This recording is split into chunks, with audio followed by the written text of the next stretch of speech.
Crisp air chilled Tetra's skin. He could smell the oily hollow of the serpent, hear his precise retort inside its molding. Agatha's eyes pierced through the dark. "So the snake is Evelyn Sadler's child," she said with certainty. "Only not her child with Arthur."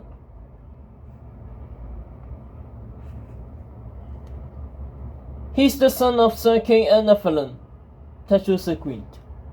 "Explains the connection between the Green Knights and the snake, and the vision you saw in the pool. Plus, Sir Kay and Arthur were brothers. If Sir Kay was their father, why Japheth would have had Arthur's blood. It explains everything."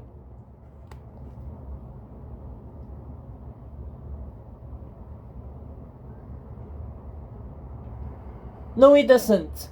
Kay and Arthur were foster brothers, remember?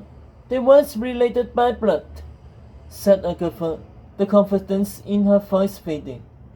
"Lady of the Lake wouldn't have mistaken Kay's blood for Arthur's, and it doesn't explain how Japheth would have researched blood to get into the Celestium.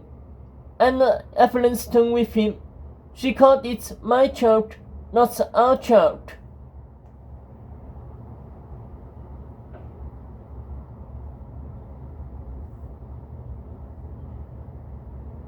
"Wherefore proof Japheth isn't my father's son, Agatha. With the snake secrets, all of them," Tetros disputed. "We can use them against him. We just need a way out of here." "Tetros," Agatha said. "What?" Then he caught the green glow reflecting in her pupils. Slowly, Tetros turned, just in time to see a new snake about to swallow them. Cries of a baby. 2 babies. That's what they heard first, suspended in a wash of white before the scenes filled in like the historian inking a page.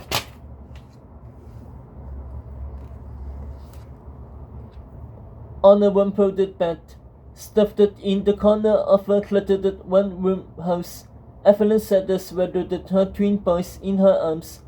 The dean's face ashen and sweat-soaked, the streets around her stained with blood. The babies were almost identical. One had a rosier complexion, with sea-green eyes, the other milky pale, his eyes ice blue.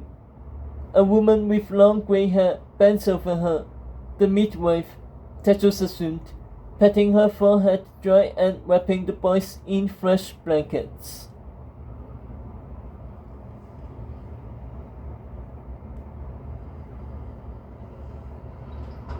"Is he coming?" Evelyn says weakly. "Soon," said one of the 2 more midwives in the corner, rising bloody towels and boiling tea, both of whom had the same stringy grey hair, high foreheads, and Tetros snorted. "Miss Charles' sisters," Agatha said, her eyes drifting between the 3 women, who looked just as old nearly 2 decades into the past as they did in the present. What were they doing here? Tetros wondered. As far as he knew, Evelyn Sadler and the Miss Charles sisters had never crossed the paths. "I need to see him," Evelyn insisted, trying to soothe the paler boy, who was smiling, while the older boy smiled and cooed on her arm. "You promised that you'd come." "Patience," said the Miss Child named Alper. "You did a wise thing waiting us," said Bethel. "Your brother, August, has spent years running our efforts to find the one true king who can bring the Storian's wing to an end. We've had few allies in our search. Even our own brother doesn't believe the one true king exists, despite his continued efforts to control the Storian.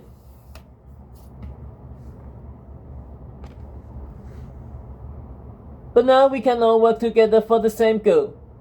He stood Omida next to her, pouring a cup of smoky tea.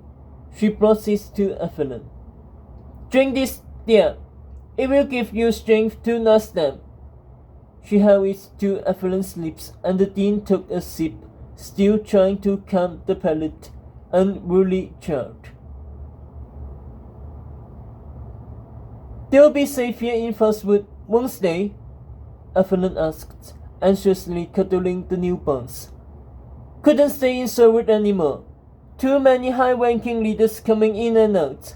Need a place where we could blend in, especially with two.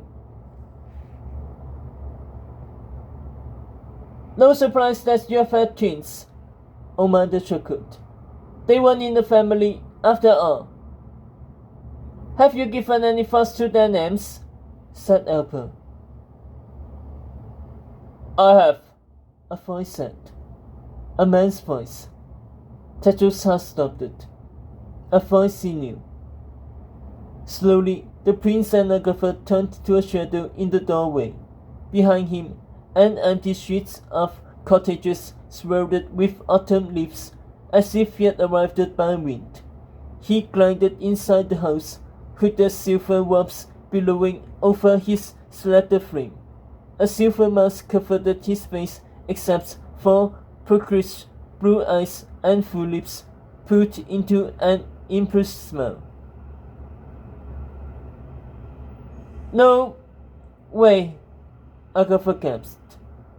His eyes flicked to the prince and princess, as if even from the past he seemed to know that they were standing there.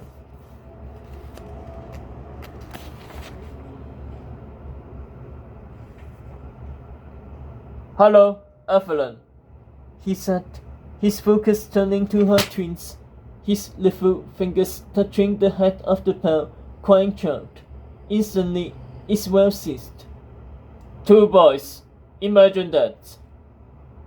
Past is present, and present is past, said Evelyn, peering up at him.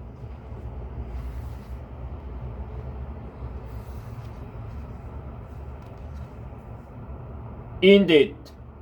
The man's eyes moved to the rosy, jeweled child. But you only need one to accomplish your plan. Let me take this one to school. Spare him the eternity of growing up in Frostwood. Hello, little cub. Should we make you an official student? He put his finger to the boy's, as if to unlock a spell, and the child's fingertip suddenly glowed gold, alive with magic. Sweet nature, dashing smile, and now he has a finger glow too. My precious Everboy, soon to walk the halls of Honor Tower. Proof I'm as good as people think. He winked at the child.